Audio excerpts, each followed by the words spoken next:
Tapi artinya semua negara ingin bersaing sama kita.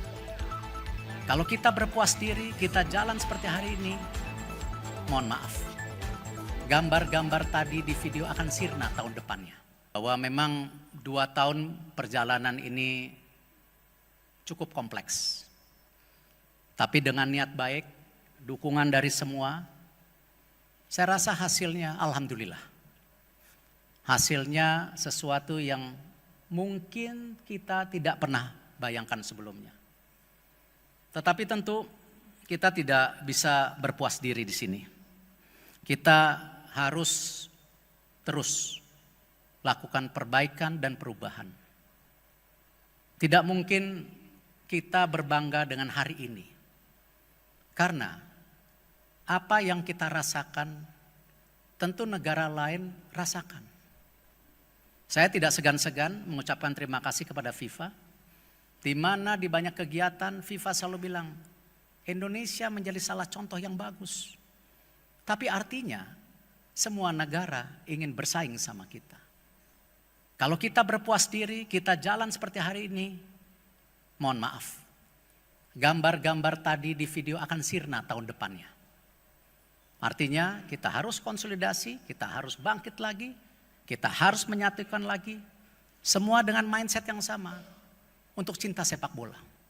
Bukan untuk saya, bukan untuk Anda, tapi untuk kecintaan sepak bola Indonesia. Kita memang selama ini kita coba, yang saya juga tidak mau malu berulang-ulang kali, memperbaiki timnas kita. Hari ini kita sudah punya strata. Dari U17, U20, U23 sampai senior. Dan para pelatihnya kelas dunia. Kita akan create talent pool buat tim nasional kita. Sehingga apa? Tidak satu generasi ke generasi lain terputus. Dengan kerja keras pun, banyak negara di Eropa pun yang dulu bicara generasi emas terputus. Apalagi kita. Nah, disinilah kenapa tim nasional jangan dilihat kemewahannya. Tapi juga komitmen para individu yang ada di tim nasional mau bantu Indonesia. Mereka datang di sini dengan tangan terbuka karena mereka yakin Indonesia bisa.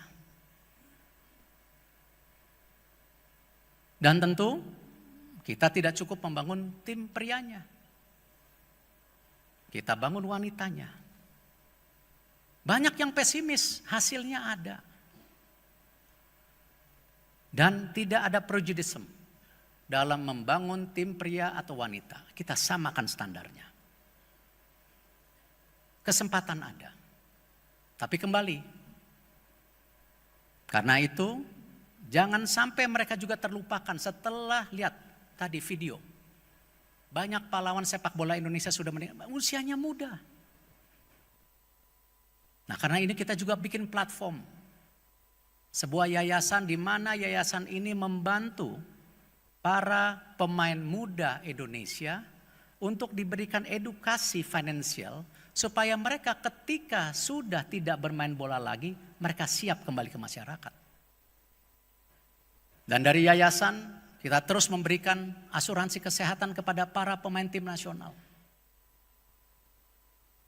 Dan ini yang namanya kita menghormati para pahlawan sepak bola Indonesia. Bukan hanya ketika mereka mengelorikan, kita puja-puja. Setelah mereka tidak ada, kita ketemu jalan, kita pun tidak ingat namanya.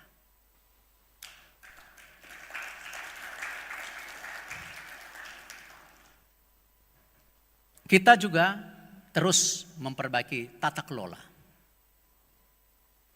Keuangan menjadi hal yang sangat penting. Kita mendapat support dari swasta, dari supporter, dari pemerintah. Kenapa mereka percaya? Karena mereka lihat kita terbuka. Dan kepercayaan ini yang paling mahal kalau sampai hilang. Karena itu jangan rusak kepercayaan masyarakat kepada kita. Jangan rusak kepercayaan publik kepada kita. Kita harus transparan, terbuka, hasilnya ada, tolak ukurnya ada. Baru mereka percaya.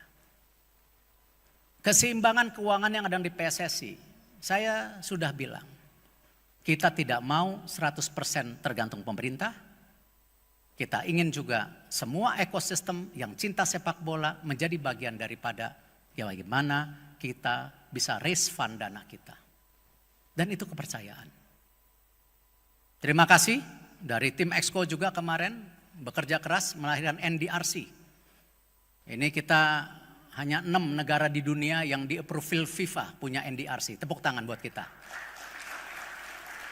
Artinya kalau ada konflik ya antara pemain dan klub, kita tidak overlapping ya dengan tentu yang sudah ada ya. Nanti bisa dijelaskan di saat yang tepat. Tapi ada konflik antara klub dengan pemain, paling nggak kita ada badan hukumnya sekarang. Dan ini komitmen kita memperbaiki yang namanya tadi manajemen kita. Ketiga, kita juga ciptakan juga Garuda Academy. Memang awalnya saya juga mendapat cemoohan netizen. Ini bikin Garuda Academy apalagi, nggak cukup ada akademi-akademi. Salah. Garuda Academy kita lahirkan karena kita percaya kontinuitas yang ada di ruangan ini dan ke depan karena human capitalnya, karena manusianya. Artinya apa? Kita harus terus melahirkan apa? New leadership, generasi muda. Tidak bisa kita terus. Tadi sepak bola itu dari generasi ke generasi, bukan generasi kita, tetapi dari generasi ke generasi. Artinya apa? Human capital menjadi penting. Garuda Academy kemarin sangat diterima dengan baik, ratusan yang mendaftar. Cuman mohon maaf, kita hanya bisa terima 105. Dan kurikulumnya disupport oleh AFC dan FIFA. Terima kasih sekali lagi. Karena tidak mungkin tadi sebuah organisasi tidak ada human capitalnya. Dan ini terbuka, bukan hanya untuk PSSI. Tetapi untuk Asprof, untuk klub. Dan nanti yang terbaik kita akan sekolahkan di manajemen olahraga terbaik di dunia. Untuk kembali di Indonesia, bantu kita. Saya berharap Garuda Academy di tahun kedua nanti. Banyak juga dari PSSI manajemen saya lihat namanya nggak banyak yang masuk. Saya berharap dari klub, dari Asprof, ayo. Mumpung ada. Mumpung ada. Dan mumpung kita dipercaya diberi kesempatan. Dan modulnya ini standar internasional. Dan tadi yang terbaik dapat beasiswa. Yang keempat, kita juga tidak menutup mata dengan kegiatan liga. Tetapi yang perlu kita fair satu sama lainnya. Kepemilikan PSSI di liga hanya 1%. Yang lain sudah dikelola oleh para pemilik klub. Kita ini partner. Kita partner dalam pengawasan, operasional liga, dan tidak banyak negara-negara di Asia Tenggara punya struktur seperti kita. Tapi kita harus menyatu, jangan terpisah. Karena masing-masing punya hak dan kewajiban.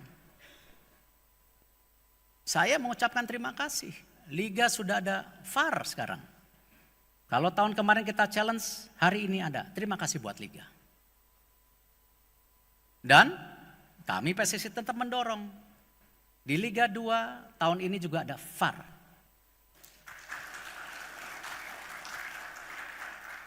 Kami dari PSSI tidak sempurna. Kami punya kekurangan. Di perwasitan kami terus improve. Kami terus perbaikin. Sangat terbuka untuk kita diskusi, saran. Ini bagian dari apa tadi? Manajemen yang terkonsolidasi bersama. Dan ini semua buat kita. Buat kebaikan sepak bola Indonesia. Semua hal yang kita sampaikan baik, tetapi ada yang tertinggal. Disinilah kenapa kongres hari ini penting. Karena kita ingin kembali memperbaiki pondasi daripada struktur sepak bola Indonesia. Yaitu dengan kita coba improvisasi bagaimana peran dari Asprof ke depan makin lebih kuat, makin lebih besar, tetapi harus jalan seiring dengan pemerintah. Karena ini bagian konsolidasi. Bagian konsolidasi kita sama memperbaiki bagaimana grassroots itu terus tumbuh. Dan peran Asprof ke depan siap? Kita akan perkuat. Kita pastikan kita support Asprof. Ini bukan politis. Ya, tetapi ini buat masa depan sepak bola Indonesia, buat anak-anak kita di daerah yang harus punya kesempatan sama dengan yang ada di daerah lain. Saya juga berharap ada keseimbangan klub. Yes, ada Liga 1, Liga 2. Tapi bagaimana dengan ratusan klub di daerah? Ini yang kita ingin perbaikin juga. Membangun sepak bola Indonesia tidak bisa sendiri. Kita harus sama-sama. Dan karena itu, saya juga tidak segan-segan mengucapkan terima kasih kepada pemerintahan, Bapak Presiden Pak Prabowo Subianto. Kenapa Pak? Konkret. Melalui Kemenporanya membantu pendanaan. Permendagri sudah keluar. Supaya apa? Terjadi soliditas di daerah. Belum lagi proses daripada percepatan pemain. Kementerian Hukum membantu. Imigrasi membantu. Lalu DPR membantu. Semuanya bagian sebuah ekosistem yang memang kita harus sama-sama, tidak bisa kita terpisah. Dan hari ini kembali saya ingin tegaskan bahwa kerja keras ini kembali bukan kerja keras individu. Ini kerja keras kita bersama. Saya berharap kita melangkah bersama seiring dan insya Allah mimpi kita tentu bismillah. Kalau sampai besok kita menang, masuk playoff,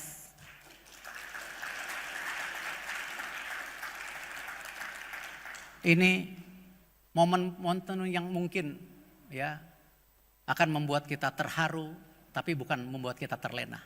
Justru itu kita harus bangkit lagi.